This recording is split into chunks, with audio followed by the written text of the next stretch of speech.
Before we dive into today's conversation, I'd like to share a little story that feels especially fitting. Growing up, my Croatian grandmother would make us palacinkas, so thin and tender and always served with a splash of powdered sugar and love. It wasn't a treat, it was a tradition. Years later, I find myself at the stove with my own grandchildren, flipping those thin crepes and passing down not just a recipe, but a sense of connection, of memory, and of course, of love. Our guest today understands that kind of legacy better than most. Linda Bastianich is not only a beloved grandmother herself, but a celebrated television host, best-selling author, and restaurateur. She's a three-time Emmy Award winner, including the prestigious Lifetime Achievement Award. She recently returned from an emotional visit to Toluca, Mexico, an experience that inspired her to become an ambassador for the Smile Train, the world's largest cleft-focused organization providing free treatment to children in over 75 countries. Today, we'll talk about her journey with Smile Train, also the emotional power of food, and how one woman's passion continues to feed hearts and souls around the world. Lydia, welcome. It's a joy to have you with us. Oh, my pleasure, Pat. What a great introduction. Palacinque. I still make them for my grandchildren, and they love them. Oh my gosh, my granddaughter, my 16-year-old granddaughter, she has a sleepover almost every weekend. She loves it with Nutella and powdered Yeah, sugar. And I always tell her, this is what my grandma used to do too. So it's all right. All right. But indeed, yeah. Let's talk about this trip to Toluca, Mexico, a journey that deeply moved you. Can you share what you witnessed there and how it shaped your decision to become an ambassador for Smile Train? You know, Pat, I've been supporting Smile Train since 2008. At that time, my children were still kind of small and all. And being an immigrant I felt very lucky. And I received a lot of kind gifts from people that cared, people that, and so as I was going on in my life and things were getting better and my children were great and healthy, I says, uh, how can I help? And I saw these children with this cleft, and I said, oh my goodness, these children, for the situation that they have, they can suffer the whole life being sort of shunned away and made fun of. And then I saw Smile Train, this ad, or wherever I saw it, I don't remember. But all I remember was that the operation to adjust the cleft wasn't all that much. And I began supporting, and I have been supporting it ever since. I've gotten my children into it, my grandchildren. You know what I do for my grandchildren also? For Christmas, part of their gift is their donation to Smile Train. And I said, you are helping a child somewhere in the world, 75 countries, that will thank you forever, not knowing who you are, but they'll be able to join society. And what I saw there at the hospital in Toluca was this wonderful situation set up. But what was even more amazing was that it wasn't a situation where Smile Train would fly in the doctors and in and out. It was that Smile Train would get in the institution, train the locals, whether it be doctors, anesthesiologists, and whatever, to develop this program. Now, this program, not just the process I followed, I was there for the whole operation. There was this little angel, actually.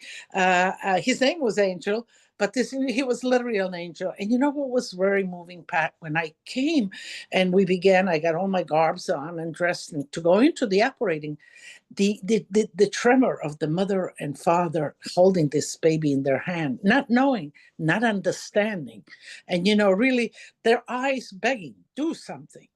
And ultimately, I went in the operating room, and Dr. Salgado, this wonderful woman, I think she's done over 8,000 cleft operations, and she has a whole team of interns, which she's training. But I went in there, and I stood a whole hour right next in back of her, saw how she operated on the first step, and then the operation could go on, because these children could have difficulties with their olfactory, with the smell, with the hearing, with the eating, with the whole mouth structure, the teeth. This is all part of this problem, and it requires different steps of operation. But that was the first one. And I was so impressed how she gently, and when the moving part is when the baby came out of anesthesia, the whole thing 1 hour, the mother and father were there. The look on the mother and the father when they saw the child, I cannot even explain it. It's so deep, that sentiment, because, I am a mother, I am a grandmother, and it was so moving. And they're on, the whole system at the hospital is, they took me to see, there's a psychological element to it, there is a dental element, orthodontist, there's the hearing element, there's even the speech element, because if you have miss the clef, the pronunciation of different letters could be difficult. And it was amazing. And then at the end, I got to see this young man, but he was speaking and laughing and so happy, ready to face the world. Mm. Well, your description was so riveting and emotional. I mean, I could feel your passion. And so, I know that they're touching lives globally with, what timeless truth or guiding principle do you think they represent, and how does it echo your own work? Well, the situation is that this is a global situation, and in some countries more than others, these parents can't. They live sometimes out Yeah. in little towns. Coming to the big town in itself is a big challenge, and so to see that Smile Train works in 75 countries, if not more, and that it sets up the country themselves, into doing this healing and operation and all of that. That's very meaningful. It's that basic, simple, give them the wonders of knowledge. Of And course. exactly. And then, of course, the support that we need from people out there, from people like me, like you, even though it might be minimal in their country, but they don't. And that's where Smile Train comes in and pays for the transportation of these young, for the training of the whole crew, for the hospital. They collaborate with the governments. It's amazing. This is wonderful that, there's a collaboration. There's also a responsibility of the locals to be part of this. It's not, Yeah. if you give somebody a gift, the gift is used and then maybe forgotten. But if you teach somebody something, then they have it for life, and then supported with some funds. I'm so amazed at the lack of my own knowledge about Smile Train. So this will have great impact for our readers, Lydia. So many of us don't know, and I'm sure if we want to give donations, there's probably a way to do that, maybe from their website, but I'll put that in the article for people to know how to donate themselves so that they can add to the work of Smile Train. Absolutely, every donation counts. And yeah, you go on their website, and if you give them all that information, I agree to be an ambassador because I feel it's so important. I know if mothers, fathers, grandfathers, grandmothers out there just knew a little bit about it, they'd be more than glad to participate in taking care of these children. I agree 100%. But now let's not forget that in addition to being the ambassador of Smile Train, you're an infamous chef. So, and your passion for food is legendary, but so is the emotional bond it creates. So, let's talk about some things in cooking then. In your view, what makes cooking such a powerful connection between generations and cultures? Well, Pat, food is the ultimate connector. It connects us all as human beings. It goes always down to the basic animalistic elements in us. We all need to eat to survive. And I think the ultimate is the gift of food. When you really love somebody, when you care for somebody, you want to nurture them, starting from a newborn, the mother, you begin nurturing that small baby into ultimately an adult, and you feed it along the way. And so food is also very connective for us as adults, as each other. There's nothing, I think, besides being humans and whatever, eating together at the table. Eating together at the table. In my shows and when I talk, I always talk about the importance of getting together all at the table and eating together. Because at the table, we really relax down to that basic element of, we are concerned about eating. All your defenses need to be down, and you're taking in and you're taking this nourishment. And that's when your defenses are down that you can really connect. Whatever you say at the table is taken in. Why do we do business lunches and dinners? Why do we do proposals at dinners, at food over table? Because it makes the other person relax and receptive to what you've got to say. So food, for me, I felt it's a gift. Anybody that would come into my restaurant and eat my food and enjoy it, I felt very rewarded, and a gift to be able to do that. Right. Wonderful. And I was thinking about my own 2 marriage proposals. They were both done over dinner. There you go. There you go. You were spot on. Now, you've spoken a lot about your mother and your grandmother, and even on your website, and our readers should be sure to go to your website. We'll put a link in here for you all. That she really has a beautiful tribute to her grandmother. How did their influences in the kitchen shape who you are today, not just as a chef, but as a nurturer, a mentor, and a storyteller? You're a good storyteller, Lidia. Yeah, well, yes, going back, we were born about the same, was the end of the war. And in that part of, which was Italy, became communist Yugoslavia because of the war. And I know you and I discussed a little bit about that history. But, after the war, waiting for the border to be settled and who gets what, food wasn't all that available. My mother was a teacher, an elementary school teacher. My father had a little business, a mechanic, but all that sort of once the communists came, kind of got sort of taken away. But my mother put my brother and I with my grandmother and grandfather, who had a little farm outside the city of, now it's called Pula. It was then called Pola, where I was born. And on that farm, I sort of spent my formative years, because at 10 years old, then we escaped back into Italy. And what happened there, I was so close to grandma. I was a little runner. We had goats. I would milk the goat. I would bring it, I would have in the morning hot goat's milk with cappuccino just from milking. And I would, go get the eggs, help grandma do this. I really connected with the meaning of life, the meaning of food, the respect of food, the sharing of food, and the caring. I remember my grandmother at the end of the night, and I would help her in the garden. You collect the potatoes with my little basket. But at the end of the day, she would sit down, and her hands were cracked and colored with the red earth. Her hands, when she would caress, and they were a little rough. But for me, they were the most tender caresses that I could get. She would caress, and she would tell me stories about her childhood, which was and I just loved it.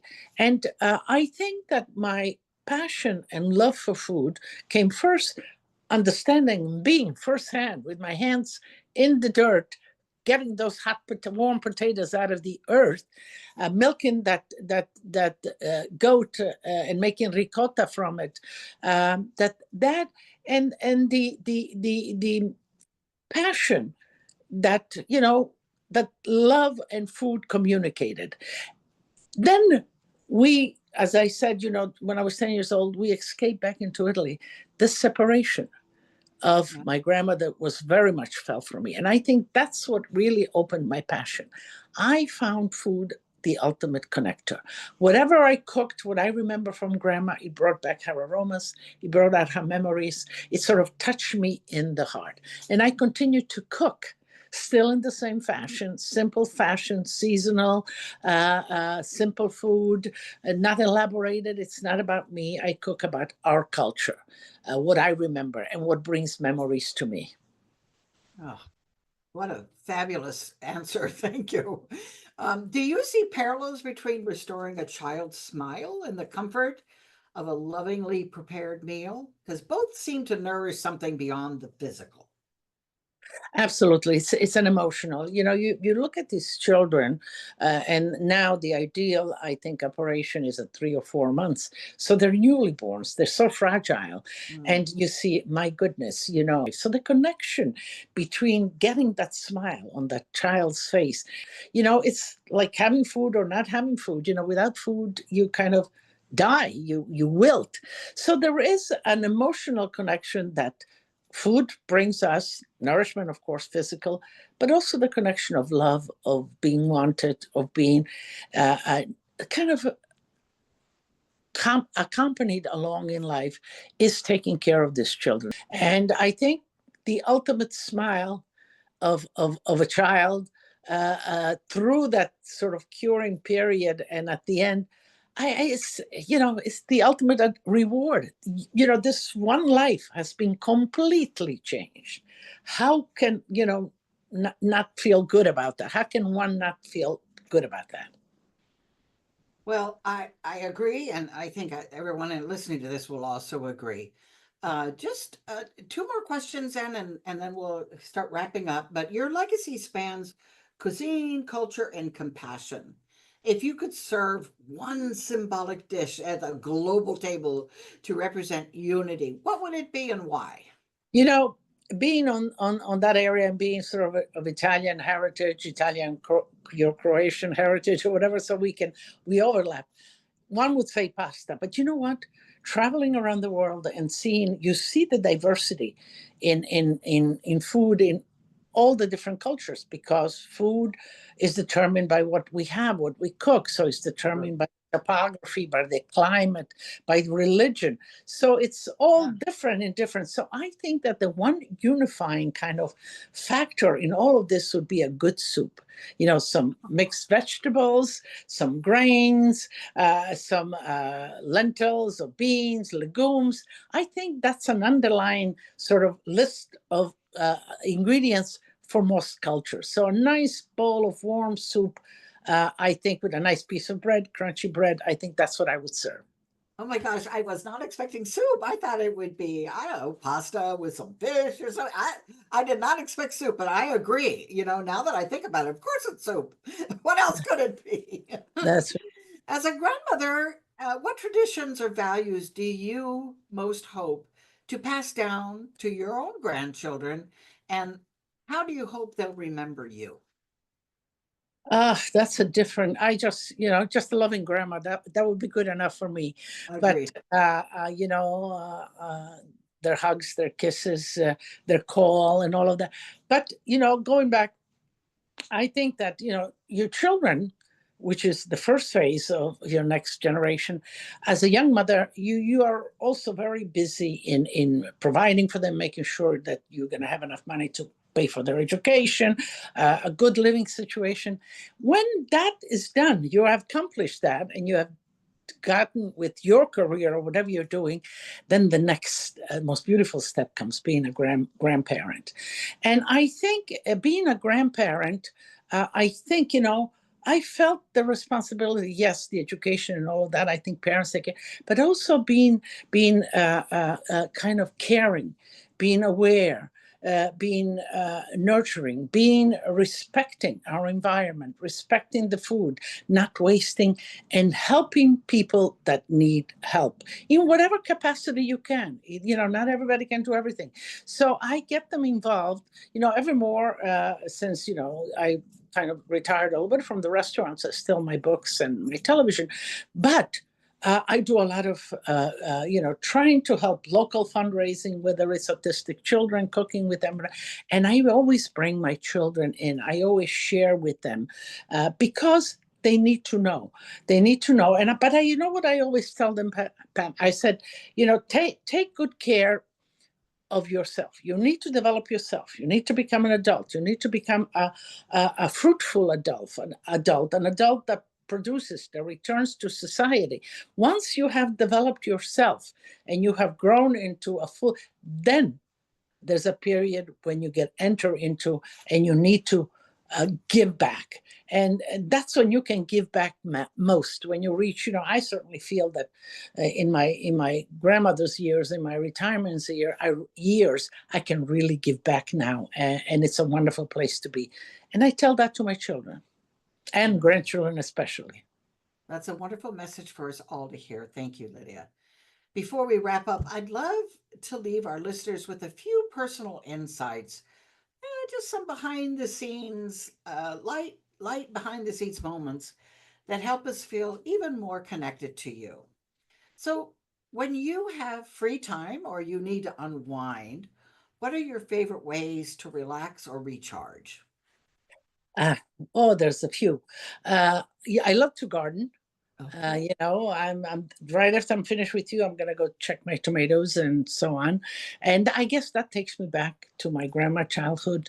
But the earth, this earth that we take in our hands, out of nothing, Yes. food comes and it nourishes. So it's a miracle, a mystery still, I think. So I love that. I love classical music. I love art. So going to museum, going to symphonies, orchestra, listening to music. And you know what, Pat? I love to travel. I love to discover ever more the world out there and see, the beauty of it, what has been done, our legacies, whether it's the art, the Romans, the whatever art we have all over across the world, and yet also to see the needy situation. The world still needs a lot of attention. So I love to travel. I love it. Well, I something that not everybody knows, but I started along with Grand Magazine to host a Zoom book club. And Ah, yeah, and I'm having a blast with it. Are you a book in hand kind of a reader, or do you prefer audiobooks? no, I like book in hand. Yeah, I like me book too. in hand. Yeah, and I like to feel, like even my ingredients, my food, I love to feel it. Touching something gives you a sensation. It really does. Are you do you have a book you're currently reading, or do you have one you'd like to recommend to our listeners?